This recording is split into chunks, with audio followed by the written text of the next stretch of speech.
Well, hello everyone. I'm Dr. Randall Bell. This is Dr. Elizabeth Lombardo, Dr. E, who you've seen on TV many times. We actually met doing a TV thing together in New York.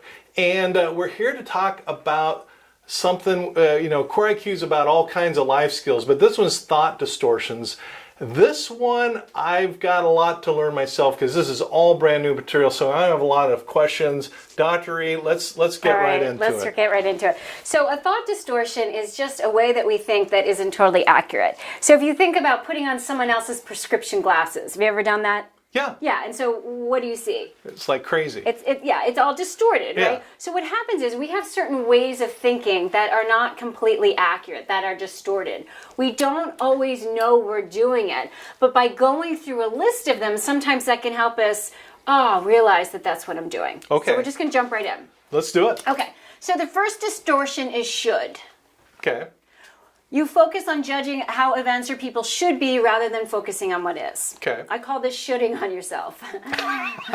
or shoulding on other people. Okay. A should is like a big finger wagging at you saying you're not good enough. Okay. Okay. And when you should on someone else, you feel angry and resentful. Okay. You should do this, right? So our example is she should be more supportive. He should know what I need. Okay. And if I think like that, I'm going to feel angry and resentful. Got it. When we should on ourselves, we feel guilt and shame. I should be more successful. I should work out. And it causes us to have an increase in distress. Wow, okay. Yeah. So there's a difference between should and would like. And so the way to counter this is to change it to would like. So I'm going to give an example of a client I had. So I was working with a coaching client, and one of the things we were working on was her to start doing more exercise. Okay. So she said she was going to exercise 3 times that week after work. And we were going to meet on a Skype call, and the night before our call, she realized she hadn't done her homework. And she started shooting all over herself. I should have gotten up earlier, I should have worked out during the day, and her stress went way up. And then she had an emergency therapy session with 2 famous therapists, Ben and Jerry. Oh, yeah. Right? So her stress went up. She was feeling so guilty that she hadn't done it that she started engaging in unhealthy behaviors. Got it. When we change the should to would like, it empowers us. I would like to exercise so that I have more energy. I would like to exercise so that I'm not so stressed out. That empowers us. Same thing when we should on someone else. Right? So my husband should take out the garbage. And when I'm thinking like that, I'm feeling angry and resentful towards him. And of course, I would communicate that with him, right? Right. He would very much know that I'm feeling angry, resentful. Instead, if I think I'd like him to take out the garbage, instead of being aggressive or passive aggressive with him, then I can be assertive and say, hey, sweetie, can you please take out the garbage? So it really puts us into a place of, instead of judging ourselves or others, to a place of empowerment. Wow. That we're just on the first line. I mean, just changing should to, this more would like language, that can change a life. Very powerful. Okay. Very powerful. And especially, when we're talking about our kids, you should do this. I would like you to do this. And the reason why is because when your child doesn't do it, then they feel guilty and shame. They feel bad about themselves. Okay. So we really want to empower them. Okay. And everyone around us. I love it. I mean, there's such powerful concepts and they're simple. It's just going to take some practice to get it into play, but that can be done. And the beauty is now that you know this, you're going to hear yourself saying should, or you're going to hear other people saying should. So you can just say, let's reframe that. Okay. Okay. Got it. Awesome. Love it. The next one is regret orientation. You focus on what you or others could have done differently, or even should have done differently, as opposed to what could happen now. So the example is I should have said blank. Or if only she hadn't done that. Right? Yeah. This is when people replay over and over their mistakes. Okay. I call it pressing on a bruise. Okay. You ever press on a bruise? Oh, yeah. Yeah. Does it hurt? It hurts, right? It doesn't help with the healing process. Stop it. Right, right. It's like somebody brings something up and it's like, thanks for opening that wound. Yeah. And we replay it over and over and over, especially when our head hits the pillow. A lot of times that's when it comes up. Okay. Yeah. So the goal is, instead of beating yourself up or beating someone else up, is to say, what can I do now? We can't go back and change what happened, but what can we do now? Okay. Okay, and that means maybe making an apology, telling someone you're sorry I did that, or taking steps to do something different next time. Yeah. So not what shouldn't you have done, again, because regret orientation is really about shoulda, woulda, couldas. Yeah. Right? But it's very much, what can I do now and in the future to make this better? It's amazing how big an apology will just diffuse the whole thing. Yes. Just say, you know what? you're absolutely right. I have no excuse. I shouldn't have done that. It just seems like the whole mood just comes back down to earth. Yeah. It's really simple, but it's powerful to just do that when you need to. It is. And a lot of people have trouble doing that because they associate apologizing with being wrong, and they associate wrong with being a failure. Or an weak. overall weak or Yeah, overall failure. yeah. We all make mistakes. And it is truly a strong person who can say, I messed up. I'm sorry. Yeah. It's funny you say that because just this weekend, a high school friend, a really sweet girl, I remember, from back in the day, she got into meth. That's a very serious drug. And on Facebook, she says, I'm the most insecure person on the planet, but to my credit, I've been off meth for 7 years. And I wrote a message right back and I said, you know what? I won't use her name, but I said, you know what? You're one of the strongest people out there. To get straight after meth, yeah, that's an accomplishment. And who talks about their junk like that? I mean, that's really an authentic person. I think she's so cool to be where she is. Yeah. Yeah. That's great. Okay. That's great. Good stuff. Okay, so regret orientation is focusing on the past. Fortune telling is focusing on the future. Okay. Predicting the future negatively. I won't get the promotion. It's going to be a disaster. Okay. Do you see that a lot with all your clients? Yes. The worriers. Okay. What if, what if, what if? Okay. Yeah. And here's the analogy that I give. Sometimes people say, well, you just want me to think happy thoughts. No, I'm saying you can think of the worst case scenario, but with fortune telling, you are emotionally reacting as if it's imminent. Okay. So the analogy that I like to give is I used to live in Dallas, Texas. Okay. And if you've ever been to Texas in the summer, it is really hot. Amen. But come January, it got a little chilly, and I don't really like the cold. So for me, in January, I might wear a jacket. Okay. So let's say it's August. It's 101 degrees out in Dallas, and you come into my office, and I'm sitting there with a parka on, a hat, mitten, and gloves. What would you say to me? That's nuts. Yeah. What if I say, oh, but wait a minute. It's going to be colder in 4 months.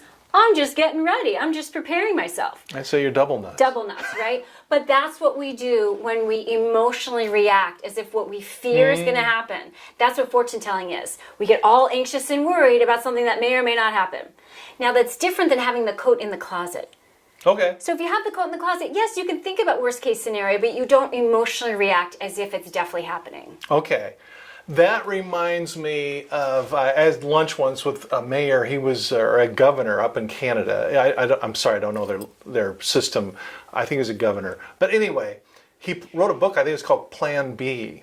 And he always kind of had a Plan B, but he didn't live Plan B. It was just kind of there as a safety net. But he was going with Plan A. Is that the same kind of concept? That's the same kind of idea. Okay, Yeah, I get it. Yeah, exactly. Okay. All right, negative filtering. Negative filtering is when you focused almost exclusively on the negatives and you don't notice the positives. So here we say, look at how I messed up. He didn't return my call. It's focusing on what's wrong as opposed to what's right. Okay. Boy, I do that. Yeah. Yeah. So what do you do? And here's the thing to remember: the higher we are on the scale of distress, the more stressed out we are, the more likely we are to see things in a negative way. The more likely we are to see things in the negative way, the more stressed out we get, and it becomes this downward spiral. So what do you do with someone that says, I'm not negative, I'm being realistic, but they're really negative? They're justifying. Yeah. I would say one of the best things to do is say, okay, yes, here are some things that are not going right. Tell me 3 things that are going well. Okay. Focusing on whether it's gratitude or what is going right. What happens is instead of only seeing the negative, you're asking that person to start to see other perspectives too. And it's almost like a muscle. People who view things in a negative way, they do it over and over. It's like doing a bicep curl. It's going to get stronger. But we can also strengthen that seeing the positive too. Okay. I totally love it. Yeah. So that was negative filtering. Yep. Mind reading. Now mind reading. You assume you know what other people think without having sufficient evidence. Okay. Right? So this says, he thinks I'm in over my head, she thinks I'm a loser, thinking that you know what other people are thinking, and usually it's not a positive thing. Okay, so you run into someone with that. I have someone in mind. We're not going to say it. What do you do? I mean, what's kind of the anecdote for the negative mind reader kind of person? So the thing to remember when you're mind reading is, first of all, you have no idea really what that person is saying. Right. Okay. The second thing to remember is, even if you do know what the person is saying in their minds, it only hurts if you buy into it. So Eleanor Roosevelt famously said, no one can make you feel inferior without your consent. That means you have to actually believe what you think that they're thinking in order for it to hurt you. Okay. So think of something that you're really good at, something that you're really confident in. I'm really confident when it comes to, planning my days out. Planning your days Yeah. out. So if I said, you know what, you kind of suck at planning your days out, would that hurt? It used to. I've been more conditioned to say, as a critical thinker, Yeah. going through that process, saying, well, tell me more. But I remember the days where I would have reacted very kind of like... So you're not 100% confident in it then? Okay, so let's give another example that most of us can associate with. Do you think you're good at walking? Pretty good. Pretty good at walking, right? Yeah. Without heels on for me, but okay. So if someone said, you're not a very good at walking, Okay. would that hurt your feelings? Not really. No, not at all, because you're confident in it, Okay. right? But if it's something that you already kind of have a fear about and Okay. someone brings it up either overtly or you think they're thinking Okay. it, that's when it hurts. I see. Okay. So really, when you're mind reading, one, don't assume you know what other people think, because they may be reacting to you for 1,000 reasons. Right. And two, realize, this is an area where I could actually address my own fears. Okay. To get better. So what I'm kind of noticing is a theme. The distortion these are negative, not helpful things. Yes. But the anecdote is all over here. So it's not all just the negative. It's more importantly Here's what we're going to do about it. Do. Yeah. And here's something really important to remember. We all engage in distortions. Yeah. Right? Doesn't matter how smart you are, how old you are, we all engage in these sometimes. So it's not, oh my gosh, something's wrong with you. It's when you're aware of it, say, I'm fortune telling, or I'm shooting on myself. Let me make that change. Yeah, I love that. Well, one of the things is that, having worked in the executive offices and then volunteering in the prisons and the homeless shelters, it's amazing how with teenagers, going through school, everybody's in the same human condition. Yes. Everybody's worrying. Everybody's struggling with the same stuff. Yes. Do you see the same thing? For sure. It's not like anybody's immune from this. Right. Yeah. And this is a great example of networking events. Some people, whether it's a networking event or even like when we go to the Today Show and everyone's in the green room and they're all hanging out and no one's talking to you. It may be why isn't anyone talking to me? They don't like me. But really, they're all thinking the same thing. Yeah. I was in the green room. You showed up later, but I was looking around going, I don't know if that person's famous or not. I don't watch enough TV. And then you realize, that person's really famous. I had no idea. But everyone's just kind of quiet. Yeah. It's kind of funny. And if you could stick a microphone in their brains, a lot of them are thinking, why is no one talking to me? Yeah. I don't want to sound stupid. I'm not going to go up to them, but maybe they'll come up to me. Well, what I learned, I've been going to a networking thing lately, and what I learned is everybody in there is as nervous as me about meeting new people. And I just thought, you know what, I want to be that guy. And I'm not really built this way. I had to make an effort. But I was just that guy. I'd walk in and say, hi, my name's Randy, or whatever. And it was amazing how somebody would be looking like, with their cell phone or distracting, and then once someone came up to them, they came alive. Yes. And it's like, that wasn't that hard. It's not that hard. Yeah. I always say life is a big cocktail party without alcohol. If you make it, right? Introduce yourself and then introduce those people and really help people feel good. You can be that instigator. Don't wait for other people to do that. Yeah, totally get it. Yeah. I think we got one more. Our last one is labeling. You assign global negative traits to yourself or others. I'm a failure. He's lazy. Okay. The reason why this is really important to look at is because nobody is 100% one thing. Good people do bad things, not so good people do good things, right? And so when we view them as a label, we're viewing everything that they're doing as a label. So for example, I had a client who was dealing with some depression. Okay, and he came in, we were doing a session, and he's like, I'm so depressed, I'm exhausted. And I said, whoa. You're exhausted because you don't go to bed until 4 a.m. That's not because of your depression, that's because you're up watching TV. But he labeled himself as depressed, so everything he saw was because of his depression. Same thing when we label other people. You talked about working in the prisons, right? And so a lot of times these people who have engaged in not so great behaviors view themselves as bad people. Good people can do bad things. And if you view yourself as a bad person, you're more likely to do that behavior again. Yeah. So changing your labels to work for you and realize that even if you do something bad, even if you've done multiple things that are bad, it doesn't make you a core bad person. Yeah, that's so true. I mean, one guy came up into prison one day, I'll never forget. He says, you know what? What I did is horrible, I belong here. There's consequences, and this is my consequence. He says, the rest of my life might be here in prison, but I've committed to a good, honorable life. And he kind of got this stuff. Yes. You know what I mean? Where, he'd done what he had done. He felt horrible about it. But going forward, he was just taking more of this modified approach and being positive. And really, the guy, I sat around the prison yard talking to him for a long time. He was a cool guy. I liked the guy. I didn't like what he did. He didn't like what he did. Right. But in terms of turning it around, he got it. That's nice. And you have to admire that. Yes, for I sure. think. So, For sure. last question I got for you. This is another one of your... This is basic cognitive behavioral therapy. So I did not actually create all of this, but it's really, really powerful. Okay. But you put together the chart in this format. Am I right about that?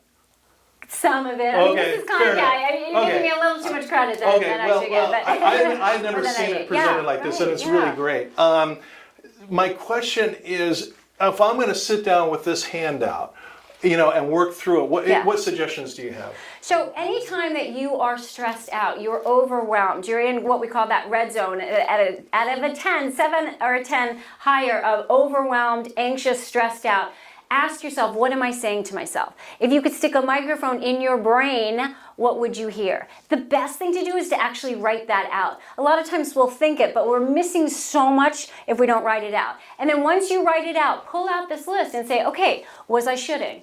Was I engaging in regret orientation? Was I fortune telling? And if you were, that's a good thing. And the reason why it's a good thing is because these things increase your distress. Mm-hmm. If you realize that you are using any of these, the next step is to come up with what I call a new thought. So if the thought is, oh, I should never have said that, he must think I'm stupid, that the new thought might be, hey, I learned not to say that again. I'm going to go apologize. Okay. So really reframe what you'd like to say to yourself. Yeah, and I don't know if you think of it the same way, but the way I kind of get what you're saying here is that, Dr. Covey talked about being reactive and being proactive. Yes. And a lot of people in life just react to what happens. There's no thought to what they're doing. This is really kind of taking a proactive state where you really kind of evaluate the way you come across, the things you're saying. Maybe you don't intend that reaction, but you're causing it nonetheless. And being more proactive, really studying this stuff so that you end up here, life gets better. Absolutely. And in terms of the proactive nature of that, if you know that you tend to use especially one of these, be very aware. If you know that when you're with a certain family member that you tend to negative filter, really remind yourself, you know what, I'm going to try something new. I'm going to focus on the positive this time so that you really have those tools as you're going into that situation. Yeah, I love it. I was talking to a therapist once and she said, you know what, the crazy people are the people that say, I have no issues. She said, healthy people say, I have issues, and they know what they are, and they can deal with them. And so to be healthy, I had to figure out, hey, I got that issue, be aware of it, and deal with it. Exactly. Kind of, yeah. That's exactly it. We all engage in this. It doesn't mean you're crazy. It doesn't mean there's something wrong with you. It is an opportunity to say, how can I optimize my thinking? Because when we optimize our thinking, we can change our lives. Okay. Just want to say thanks. This is great information. This is invaluable. But thanks so much for coming on Core IQ. Be sure to like, share, and tell everybody about Core IQ. It's great stuff. It's skills for life.